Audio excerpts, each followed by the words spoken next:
إنك حميد مجيد اللهم بارك على محمد وعلى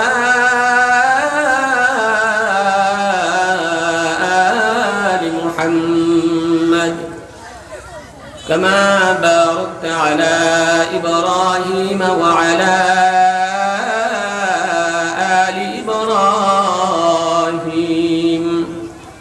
إنك حميد مجيد بر محمد میرا سائم صد سلام شفیع مجرم یوم القیام یا الہی تو میرا محبوب ہے یا الہی تو میرا معشوق ہے یا الہی تو میرا محبوب ہے یا الہی تو میرا مقصود ہے یا الہی مجھ سے مجھ کو دور کر تاکہ دیکھوں مجھ میں تجھ کو ایک نظر لا الہ الا اللہ لا الہ الا اللہ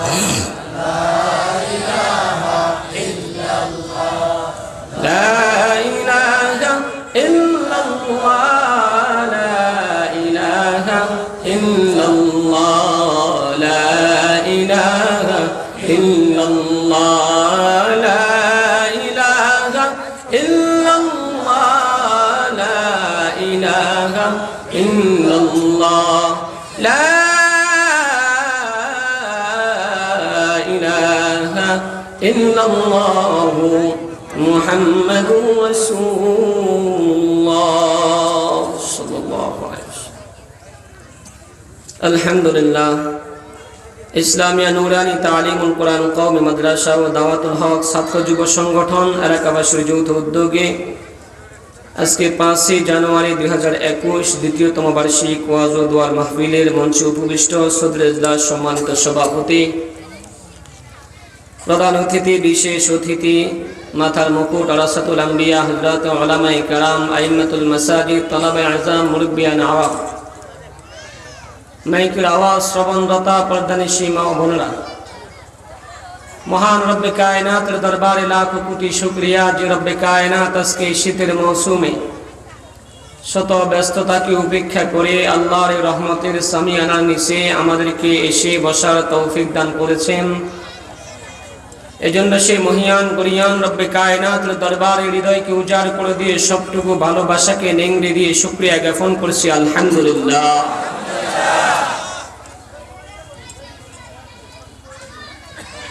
মাহফিলে আমরা যারা আছি বসে আছি নিজেদের কাজকে বিসর্জন দিই বাহিরে অনেকে বিভিন্ন আড্ডায় বিভিন্ন ব্যস্ততায় সময় কাটাইতেছে তাদের সময়টা দামি না আমাদের সময়টা দামি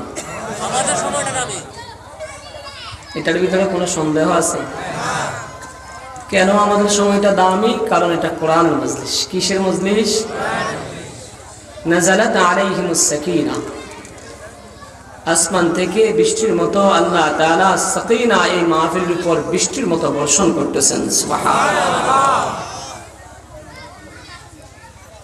এই মাহফিলের চতুর্পাশ দিয়ে রহমতের ফেরেশতারা এমন ভাবে বেষ্টন দিয়ে আছে এক একটার কাঁধের উপর ভরে ভর করে আসমান পর্যন্ত যাতে করে ইবলিস শয়তান এখানে না ঢুকতে পারে এজন্য আমরা যারা এখানে আছি রহমতের সামিয়ানার নিচে আছি কি বলেন ঠিক কি না যতক্ষণ আলোচনা চলবে আমরা ধৈর্য সহকারে শুনবো তো ইনশাআল্লাহ আপনাদের কাছে আমার একটি আবদার থাকবে সেটা হলো শুরুতেই আপনাদের কথার দ্বারা আমি সন্তুষ্ট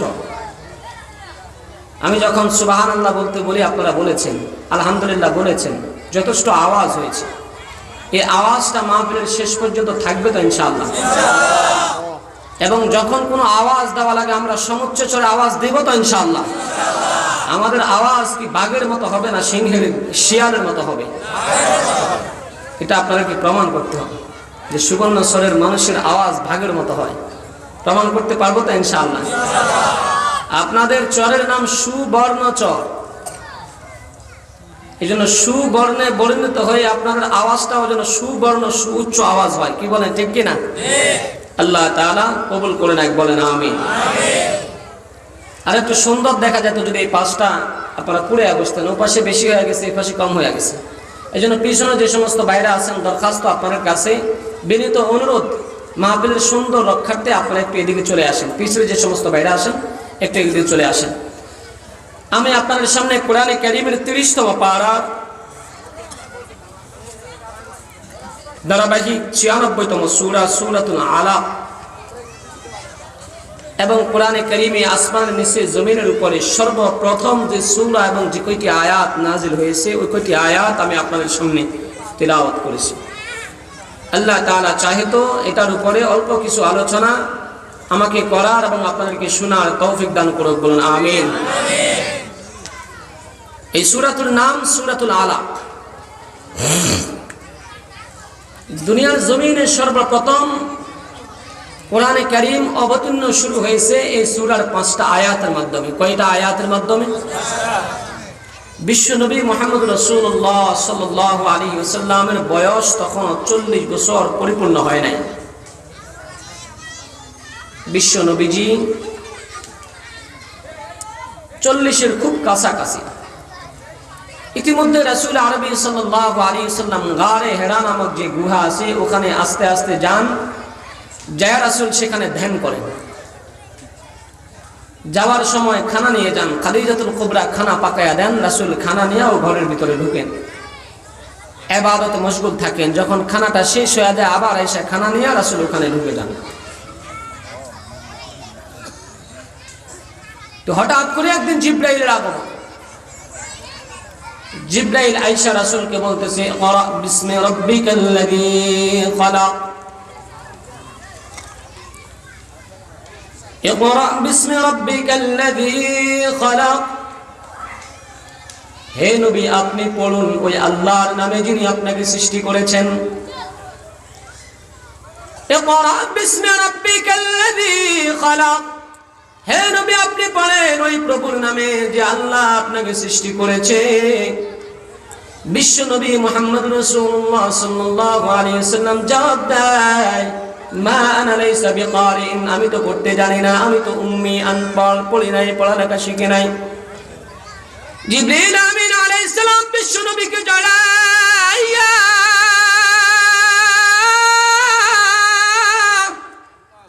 সিনার মধ্যে চাপ দেয়া রাসূলকে ধরে ডাক দেয়, ইকরা বিসমি রাব্বিকাল্লাযী খলাক, হে নবী পড়েন ওই আল্লাহর নামে যিনি আপনাকে সৃষ্টি করেছেন। বিশ্বনবী আবার জবাব দেয়, মা আনা লাইসা বিকারিন, এ জিবরাইল আমি পড়তে জানি না, পড়তে জানি না, জানি না।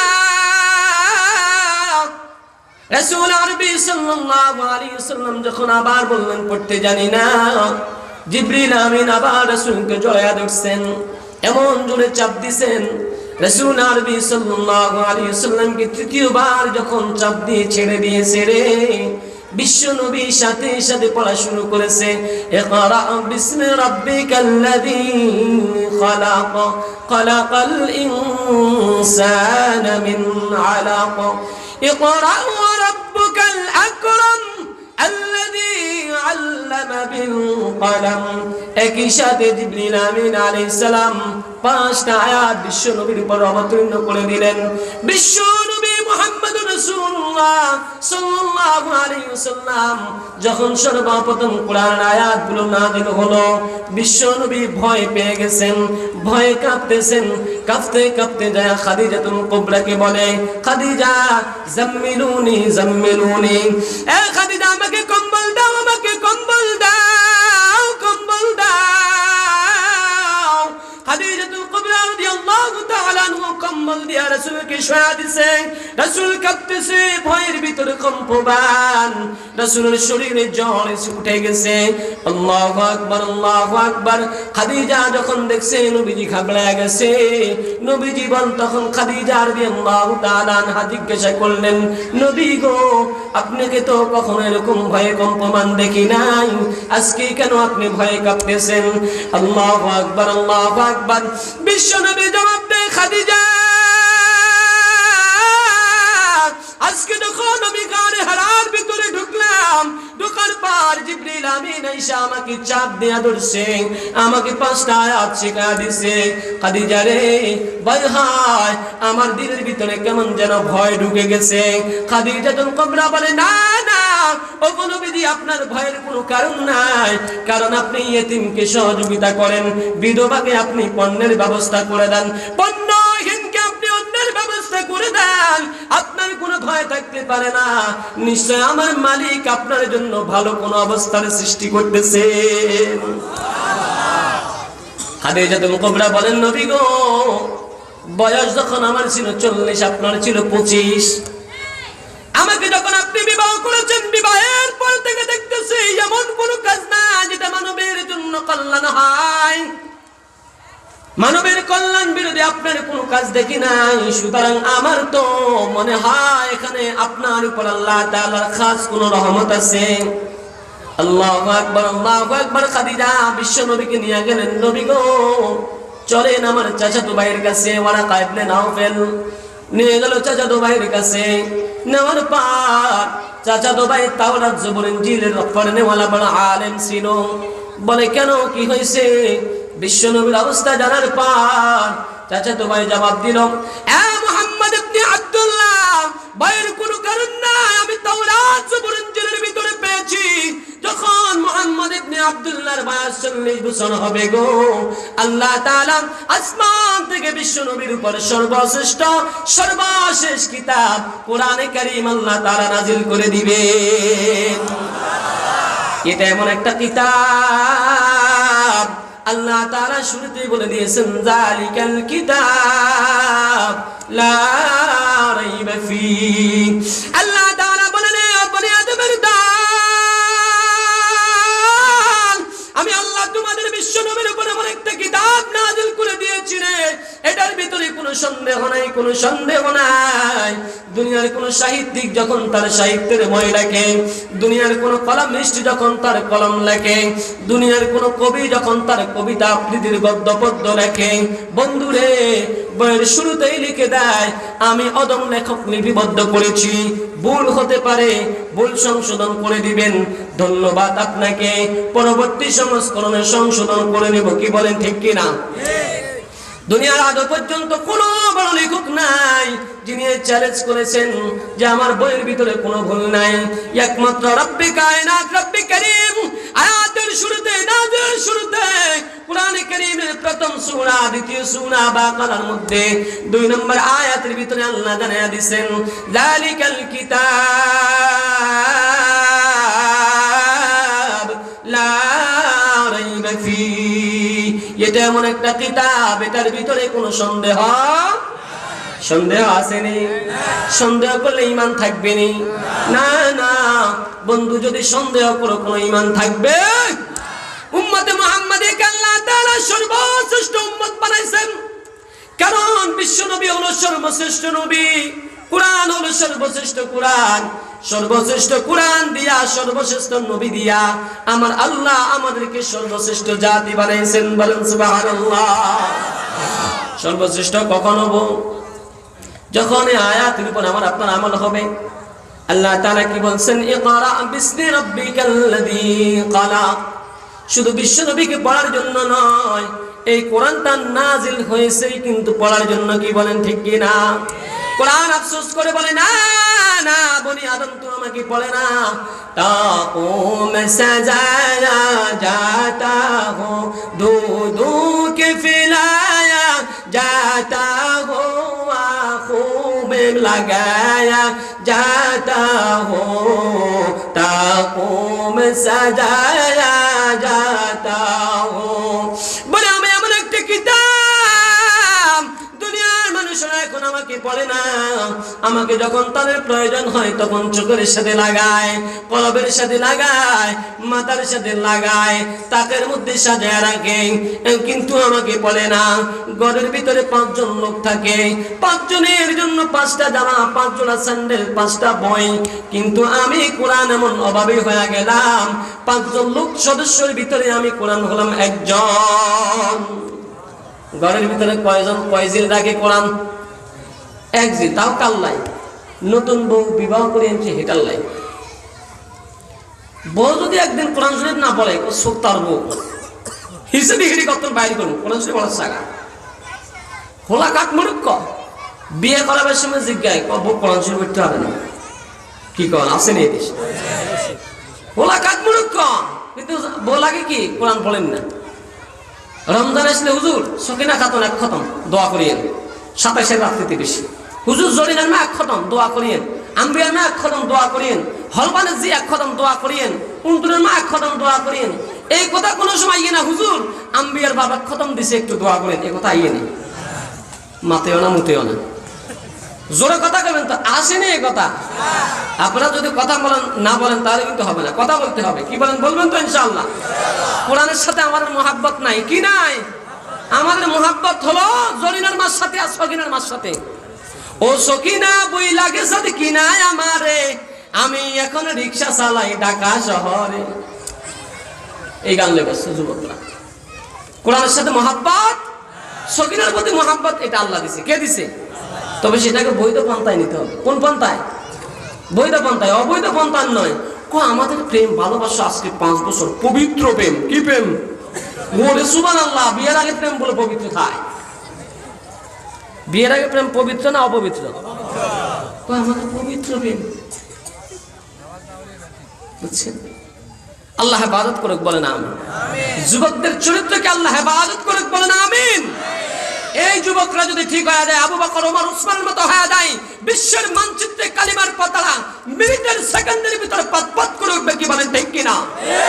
এজন্য মেরে ভাই দোস্ত বুজুর্গ মহাব্বত করতে হবে আল্লাহর সাথে। ওই বান্ধবীর সাথে মহাব্বত হবে এটা বিয়ের পরে কিসের পরে বিয়ের পরে বলবেন এই বিয়ের পরে বিয়ের আগে প্রেম করি না ফ্যাম কিন্তু ফাও যাইতো না আজকে থেকে তোর লাগে ফ্যাম শুরু কি কোন ঠিক কিনা ফ্যাম ছাড়া যাবে না ফ্যাম করবেন তবে বিয়ের পরে কিসের পরে এক বাচ্চা এই যে নারীর প্রতি ছিল ছেলের মহাব্বত ছেলের প্রতি নারীর মহাব্বত এটা আল্লাহ দিয়েছেন কে ভেবে দিচ্ছেন এক বাচ্চা তার একটা ছেলে হয়েছে এখন সে দেখতেছে আল্লাহ রে এই এলাকার মাইওয়ালারা যে লিপস্টিক আছে ঠোঁট মানুষের যে জরিনা আইলানা মাস্কারা কি লাগে না লাগাই জন্য বাইর হয় যুবকরা তো পাগল দিওয়ানা বলে সুবহানাল্লাহ। এবার বাচ্চা চিন্তা করছে আমার ছেলেকে আমি এই সমস্ত মহিলাদের সাথে মিশতে দিব না কি করছে বাচ্চা বিশাল একটা হল বানাইছে চতুর্পাশে ওয়াল এটার ভিতরে যত রকমের দুনিয়াতে যত জিনিস আছে সব রাখছে শুধু মহিলা রাখে নাই শুধু কি রাখে না বাচ্চার খেদমতের জন্য 10-12 জন কর্মচারী পুরুষ এরা এটার খেদমত করে জন্মের শুরু থেকে কোনো মেয়ে মানুষ দেখে নাই। পরে যখন 15-16 বছর বয়স হয়েছে ছেলেটা একটু যুবক হয়েছে একদিন কো আব্বু বাইরে ও তোমারে আজকে দুনিয়া দেখাম তো বাইরে গেছে গোলার পেটে উঠেছে উঠাই ক এটা সুবর্ণচর এটা ঢাকা শহর এটা চট্টগ্রাম এটা ফেনী এটা সোনাগাজী এটা গরু এটা ছাগল এটা মহিষ তারপরে এগুলা পুকুর এগুলা মাছ এগুলা এই মাছ এগুলা হবে দুনিয়ার সব শিখাইতেছে। এখন এক স্কুলের সামনে তখন যাইতেছে এটা স্কুল এটা মাদ্রাসা ওরে সুবহানাল্লাহ তাকায় দেখতেছে স্কুল থেকে সুন্দর সুন্দর মেয়েরা বাইরেছে। এখন সেটা হঠাৎ করে আপা এটা কি মেয়ে পর্যন্ত কখনো দেখে নাই আব্বা এটা কি রাজা কো আহারে যার ভয়ে তোরে এতদিন পর্যন্ত আটকায় রেখছি সে এত কিছু দেখে না তুই জিজ্ঞাসা করলি না শেষ মাস এটারই জিজ্ঞাসা করলি তুই কিয়া তো রাজা রাগ করি কয় এটা আশাসা কি কয় আশাসা বলা মনে করছে বাস্তবে আশাসা বাড়িতে গেছে রাত্রেবেলা খাইতে বসছে এবার জিজ্ঞাসা করে আব্বু আজকে সারাদিন তোমাকে ঘুরে এলাম বলো কত কিছু দেখাইলাম কোনটা সুন্দর লাগছে কই আশাসা কোন সুন্দর লাগছে কি সুন্দর লাগছে আশাসা এর কইছে এটা আশাসা বাসে বুঝছে আশাসা আল্লাহু আকবার আল্লাহু আকবার তাহলে বুঝা গেল কি আশাসা কোন আর অন্তরসা কোন নারীর প্রতি পুরুষের মহব্বত আছে না নাই এটা কে দিছে আদম আলাইহিস সালামকে বানানোর পরে যখন কেউ নাই ওরে আল্লাহ ওনার পরে কোরআনে কি যেন চাইতেছে যখন দেখছি ওরে আল্লাহ মহিলা হাওয়া আলাইহিস সালাম ধরতে গেছে আল্লাহ খবরদার আগে বিয়ে করো আগে কি করো তারপরে বিয়ে করাই তারপরে সুযোগ। এই জন্য যুবক মহব্বত হবে ইমোশনাল হয়ে পড়বা কিন্তু বিয়ের আগে এটা কখনো সম্ভব বলে হুজুর কি এখন আল্লাহ হেফাজত করে বলেন আমিন। আল্লাহ তাআলা বলেন ইকরা বিসমি রাব্বিকাল্লাযী খালাক। এ বনি আদমের দল কোরআন পড়ো, কোরআন পড়ো, কোরআন তোমাদেরকে বড় মহব্বত করো। কোরআনকে যখন মহব্বত করবা, এই কোরআনকে মহব্বত করার জন্য সাহাবায়ে কেরাম নবীজির প্রেমে জীবন দেয়া দিয়েছে, কি বলেন ঠিক কিনা? সাহাবায়ে কেরাম নবীজির প্রেমে জীবন দেয়া দিয়েছে কোরআনকে আঁকড়ে ধরতে যাইয়া। সাহাবায়ে কেরাম নবীর প্রেমে পাগল হয়ে গেছে কোরআনকে বাঁচাতে যাইয়া। এই কোরআনের যখন নবীজি দাওয়াত দেয়, নবীজি যখন ময়দানের ভিতরে বলে ইয়া আইয়ুহান নাস কুলু লা ইলাহা ইল্লাল্লাহ তুফলিহুন, নবীজি যখন বলেন হে মানুষেরা বলো আল্লাহ এক, আল্লাহ ছাড়া কোনো মাবুদ নাই, তোমরা সফল কাম হয়ে যাইবা। মান ক্বালা লা ইলাহা ইল্লাল্লাহ ফাদাখালাল জান্নাহ, নবীজি বলে যখন তোমরা সাক্ষী দিবা আল্লাহ এক, আল্লাহ ছাড়া কোনো মাবুদ নাই, তখন তোমরা জান্নাতের মেহমান হয়ে যাইবা। আল্লাহু আকবার, আল্লাহু আকবার কালিমার বাণী শুনে সাহাবায়ে কেরাম দলে দলে ইসলাম গ্রহণ করেছেন। আবু বকর ইসলামের সাথে আসছে, ওমর আসছে, ওসমান আসছে, আলী আসছেন। আল্লাহু আকবার, আল্লাহু আকবার। হযরত তালহা রাদিয়াল্লাহু তাআলা আনহু আসছে, হযরত জুবাইর রাদিয়াল্লাহু তাআলা আনহু আসছে, হযরত হানজালা রাদিয়াল্লাহু তাআলা আনহু আসছে। এই কোরআনকে বাঁচানোর জন্য, কোরআনকে রক্ষা করার জন্য বড় বড় জিহাদের ময়দানে সাহাবায়ে কেরাম জীবন দিয়ে দিয়েছে, কি বলেন ঠিক কিনা? কেমন জীবন দিয়ে দিয়েছিল বন্ধু?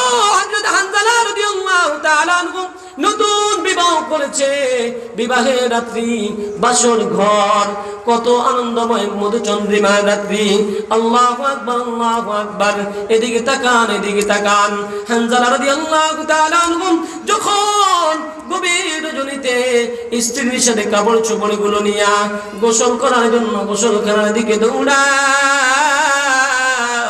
হঠাৎ করে আওয়াজ, হঠাৎ করে আওয়াজ, উহুদের যুদ্ধে, সেই যুদ্ধে জিহাদের ময়দানে বিশ্বনবী মুহাম্মদুর রাসূলুল্লাহ সাল্লাল্লাহু আলাইহি ওয়াসাল্লাম দুনিয়ার জমিন থেকে চির বিদায় নিয়ে চলে গেছে। বিশ্বনবী দুনিয়াতে নাই, যে নবীর পরে কোরআন নাযিল হয়েছে ওই নবী দুনিয়াতে নাই। যখন এভাবে মদিনার গলিতে গলিতে আওয়াজ, আল্লাহু আকবার, আল্লাহু আকবার। হানজালা বিবিকে বলে বিবি আয় আয়, আমার কাপড় চোপড় গুলো নিয়ে ঘরে যাও, আমার তলোয়ারটা আমাকে দিয়া দাও। আল্লাহু আকবার, আল্লাহু আকবার। হানজালা রাদিয়াল্লাহু তাআলা আনহু তলোয়ারটা নিয়ে জিহাদের ময়দানের দিকে দৌড়ায়। জিহাদের ময়দানে দৌড়াইয়া দৌড়াইয়া হযরত হানজালা রাদিয়াল্লাহু তাআলা আনহু বীর বিক্রমে যুদ্ধ করতে করতে জিহাদের ময়দানে শাহাদাতের রমিও সুদা পানি, শাহাদাতের রমিও সুদা পানি পান করে দুনিয়ার জমিন থেকে চির বিদায় নিয়ে চলে গেছে। রাসূল আরবি সাল্লাল্লাহু আলাইহি ওয়াসাল্লাম জিহাদ শেষ। রাসূল সাহাবায়ে কেরামদেরকে এক এক করে তালাশ করতেছে, কে আছে কে নাই। আর সাহাবায়ে কেরামকে বলতেছে, আর সাহাবায়ে কেরাম যাও যাও, আমার যে সমস্ত সাহাবায়ে কেরাম গুলো দ্বীনের জন্য, কোরআন রক্ষার জন্য দুনিয়ার জমিন থেকে শাহাদাতের রমিও সুদা পান করেছে গো, এক একজন তালাশ করে তাদেরকে বিনা গোসলে দাফনের ব্যবস্থা করে দাও। শহীদদের গোসল হয় না রে ভাই, শহীদদের গোসল হয় না। কোরআনের জন্য যারা শহীদ হবে তারা নির্ঘাত জান্নাতি। কোরআনের জন্য যারা শহীদ হবে কোনো সন্দেহ নাই, নির্ঘাত জান্নাতি। এই জন্য আজকে কিছু মানুষ আছে কোরআন ওয়ালাদেরকে বলে মৌলবাদী, ঠিক কিনা? জঙ্গিবাদী। কোরআন ওয়ালারা মৌলবাদী, জনগণ মৌলবাদী, জঙ্গিবাদী। যারা কোরআন ওয়ালাদেরকে মৌলবাদী, জঙ্গিবাদী বলো, তাদের একটারও জন্মের ঠিক না।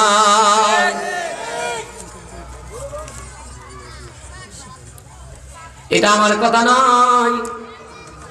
ইমাম আবু হানিফা রাহিমাহুল্লাহু তাআলা, ইমাম আবু হানিফা রাহমাতুল্লাহি আলাইহি উলামায়ে কেরামের একটা মজলিসে বসে বসে কিতাবের দরস দিচ্ছেন। হঠাৎ করে বাচ্চারা পাশে বল খেলতেছে, একটা বল আয়েশা ইমাম আবু হানিফার সামনে পড়ছে।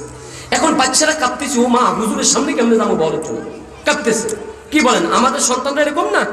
এটা নম্র ভদ্রের পরিচয়। একটা বাচ্চা উড়ি বলে গোস মারি, হাতাল্লা গোস মারছে, হুঁটোর বাড়া বনো কাদা যায়।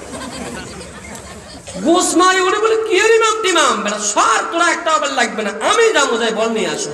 গোস মারি আসে, বলটা লই ফেলেছে, লই দিছে দৌড়। ইমাম আবু হানিফা সাথীদেরকে বলতেছেন, ওইটা জারজ সন্তান। সবাই বলতেছে, হুজুর কি কর? হ্যাঁ তোমরা খবর নাও। এটা খবর নিয়েছে, খবর নিয়ে বাস্তবেই প্রমাণ পাইছে ছেলেটা জারজ সন্তান। এখন সবাই ধরছে, হুজুর এটা যে জারজ সন্তান আপনি বুঝলেন কিভাবে? বলে এজন্য বুঝছি যে উলামায়ে কেরাম হলো কোরআনের ধারক বাহক, এদের সিনার ভিতরে কোরআন থাকার কারণে আল্লাহ এদেরকে আলাদা একটা সম্মান দিয়েছে। যে জাতি উলামায়ে কেরামকে সম্মান করে এরা বৈধ সন্তান। এই ছেলেটা উলামায়ে কেরামকে সম্মান করে নাই, পাহাড়ের স্পট তার পাহাড় দেখাইয়া হুজুরকে অপমান করে এখান থেকে ঘাট দেখাইয়া যখন বলটা নিয়ে গেছে, আমার তার চরিত্রের ভিতরে যে ডিস্টার্ব আছে এটা আমার কোনো সন্দেহ থাকে নাই। এজন্য আমি এটা বলেছি তার জন্মের ভিতরে ঠিক নাই। এজন্য মেরে ভাই অবস্থা বুজুর্গ, আজকে যারা কোরআনওয়ালাদেরকে মৌলবাদ বলবে, কোরআনওয়ালাদেরকে জঙ্গিবাদ বলবে, কোরআনওয়ালাদের ঘাট মটকে দিতে চাইবে, আমরা ওটার সাথে একাত্মতা পোষণ করে বলতে চাই এদের একটারও জন্মের ঠিক নাই। কি বলেন ঠিক কিনা? সুতরাং কোরআনের আওয়াজ সারা বিশ্বের ভিতরে চলবে, এটা আল্লাহর জমিন, আল্লাহর কোরআনের আওয়াজ চলবে। এটার জন্য আবার অনুমতি কিসের? কি বলেন ঠিক কিনা? আল্লাহর জমিনে আল্লাহর কথা চলবে, অনুমতি কেন লাগবে? কি বলেন ঠিক কিনা? জমিন কার? কোরআন কার? আমরা কার? দুনিয়া কার? চন্দ্র কার? সূর্য কার? এই সবগুলো যদি আল্লাহর হয়, আল্লাহর জমিনে আল্লাহর কোরআনের আওয়াজ চলতে থাকবে, কেউ বাধা দিতে পারবে না। ঠিক কিনা? যারা বাধা দিতে আসবে আমরা বলবো এদের জন্মের ভিতরে ঠিক নাই। কারণ কোরআন এটা আল্লাহর বাণী, এটা আল্লাহ দায়িত্ব দিয়েছেন সারা বিশ্বের ভিতরে প্রচার এবং প্রসার করার জন্য। কি বলেন ঠিক কিনা? এই জন্য আল্লাহ তাআলা বলেন, ইকরা বিসমি রাব্বিকাল্লাযী খালাক। এই কোরআনের আওয়াজ পৌঁছানোর জন্য হানজালা রাদিয়াল্লাহু তাআলা আনহু ঘর থেকে যখন বের হলেন, হানজালা রাদিয়াল্লাহু তাআলা আনহু ঘর থেকে বের হওয়ার পর জিহাদের ময়দানে যায় যখন শহীদ হয়ে গেলেন, রাসূল খুঁজে খুঁজে তালাশ করতেছে, কই কই সাহাবায়ে কিরামের লাশগুলো যখন তালাশ করতেছে, আর বলেছে তাদেরকে গোসল ছাড়া জাপ দাফন করে তাদেরকে কবরের ভিতরে দাফন করে দাও। আল্লাহু আকবার, আল্লাহু আকবার। একথা বলার পর রাসূল আরবীর সাহাবায়ে কিরামদেরকে নিয়া যখন শহীদি ভাবে শহীদ লাশগুলোকে খুঁজতেছে, হঠাৎ করে ময়দানের এক কোণা থেকে আওয়াজ বলে, গো নবীজি আপনার সমস্ত শহীদ সাহাবায়ে কেরামদেরকে আপনি বিনা গোসলে কবর দেন গো, কিন্তু একজন সাহাবী হানজালা নামের সাহাবীকে আপনি গোসল ছাড়া দাফন দিয়েন না। রাসূল বলে, মহিলা কে তুমি? কেন তুমি হানজালার গোসল ছাড়া দাফনের কথা বলতেছো? তখন হানজালার স্ত্রী হাতটা দেখায় বলতেছে, নবী গো নতুন বিবাহ হয়েছে, হাতের ভিতরে এখনো মেহেন্দি। আমার স্বামী হানজালা গত রাতে নতুন বিবাহ হয়েছে। হানজালা যখন শুনেছে আপনি শহীদ হয়ে গেছেন, কোরআনের আওয়াজ আর দুনিয়ার জমিনে কে দিবে গো? আপনার মহাব্বতে হানজালা বাসর ঘরের গোসল ছাড়া ময়দানে এসে শহীদ হয়ে গেছে। সুবহানাল্লাহ। রাসূল আরবী সাল্লাল্লাহু আলাইহি ওয়াসাল্লাম সাহাবায়ে কেরামদেরকে বলতেছে, সাহাবায়ে কেরাম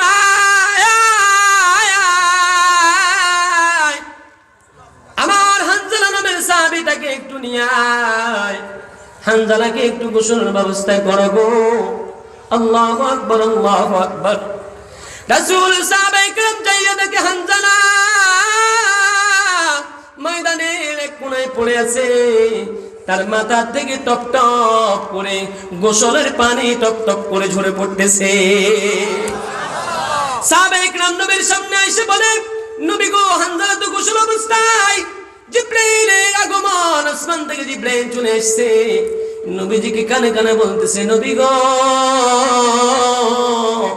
যে হানজালা কোরআনের ইজ্জত রক্ষার্থে জিহাদের ময়দানে আসছে, যে হানজালা আপনার মহব্বতে জীবনকে বিলিয়ে দিয়েছে, ওই হানজালার গোসল কোন দুনিয়ার জমিনের পানি দিয়ে হবে না। আমার আল্লাহ ফেরেশতাদের মাধ্যমে হানজালাকে আসমানে নিয়া জান্নাতের পানি দিয়া গোসল দিয়া দিছে। কান্দিয়া বা কুলো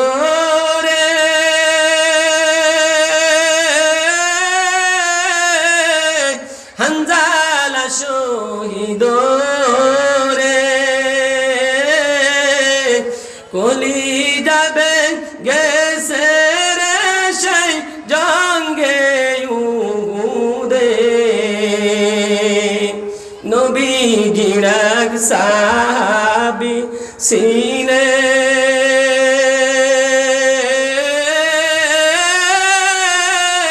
হানজালা নামেতে তিনি শহীদ হয়েছিলেন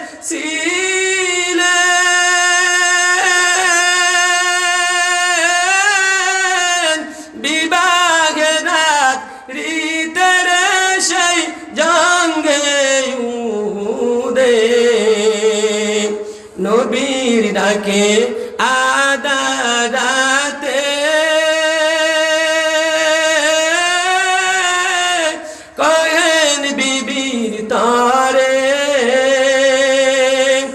বিয়ে রাত রে চল চিরানে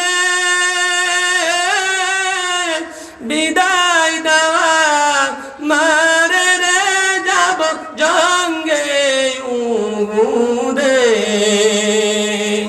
হাতুলে বিবি বলে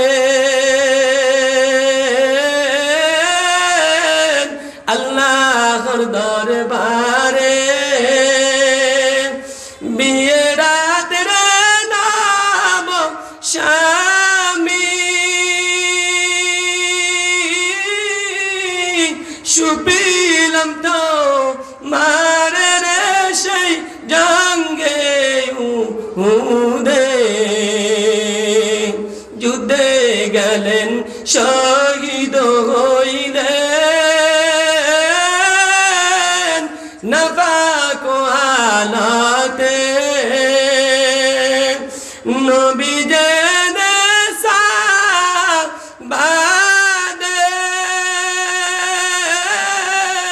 বলেন গোসল দিতে রে সেই জঙ্গে উহুদে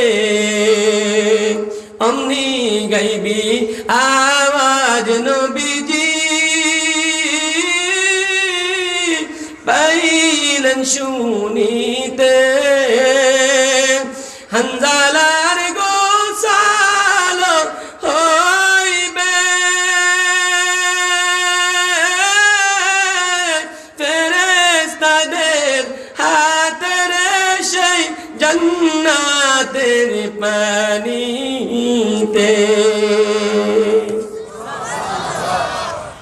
এজন্য বন্ধু আজকে যদি সাহাবায়ে কিরামের মতো ঈমানওয়ালা হয়ে যাও, তোমার ঈমানটা যদি আজকে সাহাবায়ে কিরামের মতো হয়ে যাও, আজকে যদি তোমার দুনিয়ার জমিনে মৃত্যুবরণ হয় কোরআনের জন্য, আজকে যদি কোরআনের আওয়াজ দুনিয়ার জমিনে মৃত্যুবরণ করার জন্য, তোমার কোরআনের আওয়াজটা উঠানোর জন্য মৃত্যু হয়, বন্ধুরে ওই আল্লাহ এখনো আছে না নাই? ওই ফেরেশতাগুলো এখনো আছে না নাই? ওই আসমান এখনো আছে না নাই? ওই জমিন এখনো আছে না নাই? ঈমানটা শুধু সাহাবায়ে কিরামের মতো হতে হবে। আমার আর আপনার ঈমানটা যদি সাহাবায়ে কিরামের মতো হয়ে যায়, আজকেও আমার গোসল জান্নাতের পানি দেওয়া হবে। এজন্য বন্ধু সাহাবায়ে কিরামের মতো ঈমান যদি পেতে চাও, কোরআনকে মুহাব্বত করতে হবে। কি করতে হবে? কোরআনকে মুহাব্বত করলে কি লাভ? কি লাভ? কোরআনকে যদি মুহাব্বত করো লাভ হবে কি? আল্লাহ রাসূল সাল্লাল্লাহু আলাইহি ওয়াসাল্লাম বলেন, ইন্না লিল্লাহি আহলিনা মিনান নাস ক্বালু মান হুম ইয়া রাসূলুল্লাহ ক্বালা মান قال أهل القرآن أهل الله هم أهل الله وخاصة رسول عربي বলেন, হে দুনিয়ার মানুষ শুনো, আমি আল্লাহ রাব্বুল আলামিনের একটা দল আছে, একটা দল আছে। এর বন্ধু শেখ মুজিবের একটা দল আছে আওয়ামী লীগ নামে, জিয়াউর রহমানের একটা দল আছে বিএনপি নামে, এরশাদ কাগুরের একটা দল আছে জাতীয় পার্টি নামে। চরমনাই পীর সাহেবের একটা দল আছে ইসলামী আন্দোলন বাংলাদেশ নামে। কি বলেন, দলগুলো আছে না নাই? আজকে যদি আওয়ামী লীগ ক্ষমতায় থাকে, তুমি যদি আওয়ামী লীগ করো, তোমার 7 খুন মাফ। বিএনপি সরকার যদি ক্ষমতায় থাকে, তুমি যদি বিএনপি করো, তোমার 7 খুন মাফ। এরশাদ কাকু যদি ক্ষমতায় থাকে, তুমি বাতি জাগিতে হবে, তোমারও 7 খুন মাফ। কি বলেন, ঠিক কিনা? না মিথ্যা কথা? হ্যাঁ, আল্লাহ রাব্বুল আলামিন বলেন, হে বনি আদমের দল, আমারও একটা দল আছে রে, ওই কিয়ামতের ময়দানে আমিও তাদের জন্য 7 খুন মাফ করে দিব। সুবহানাল্লাহ। আর একটু আস্তে কর না। সুবহানাল্লাহ। সাহাবা একরাম জিজ্ঞাসা করে, নবী গো, কারা কারা আল্লাহর সেই দলের সদস্য? আল্লাহ রাসূল জবাব দেয়, আহলুল কুরআনি হুম আল্লাহি ওয়া খাসসা। যারা ইকরা বিসমি রাব্বিকাল্লাযী খলাকের উপর আমল করে রে বনি আদমের দল, যারা দুনিয়ার জমিনে কোরআন তেলাওয়াত করে। রাসূল আরবি আরেকটা হাদিসের ভিতরে বলেন, খায়রুকুম মান তাআল্লামাল কুরআনা ওয়া আল্লামা। যারা দুনিয়ার জমিনে কোরআন শিখে এবং শিখায়, ওরা আমি আল্লাহ রাব্বুল আলামিনের কাছে শ্রেষ্ঠ লোক। সুবহানাল্লাহ। রাসূল আরবি বলেন, আহলুল কুরআন হুম আহলুল্লাহি ওয়া খাসসা। যারা কোরআন শিখে রে, যারা কোরআন ওয়ালা, আমার আল্লাহ বলেন, এরা হলো দুনিয়ার জমিনে আমি আল্লাহ রাব্বুল আলামিনের দলের লোক। আল্লাহর দলের লোক কে কে হতে চায়? একটু আল্লাহকে হাত তুলে দেখায়। নারায়ে তাকবীর, নারায়ে তাকবীর। আল কোরআনের আলো, আল হাদিসের আলো, কোরআন সুন্নাহর আলো। ইসলামের শত্রুরা, বিশ্ব নবীর শত্রুরা, হুঁশিয়ার সাবধান। আমরা সবাই নবীর সেনা, ভয় করি না বুলেট বোমা। আল্লাহ সকলকে সহিহ বুঝ দান করে বলেন আমিন। আল্লাহ রাসূল কি বলেন? বলে, যারা কোরআন শিখে, যারা কোরআন ওয়ালা, এরা আমার আল্লাহর পরিবারের লোক।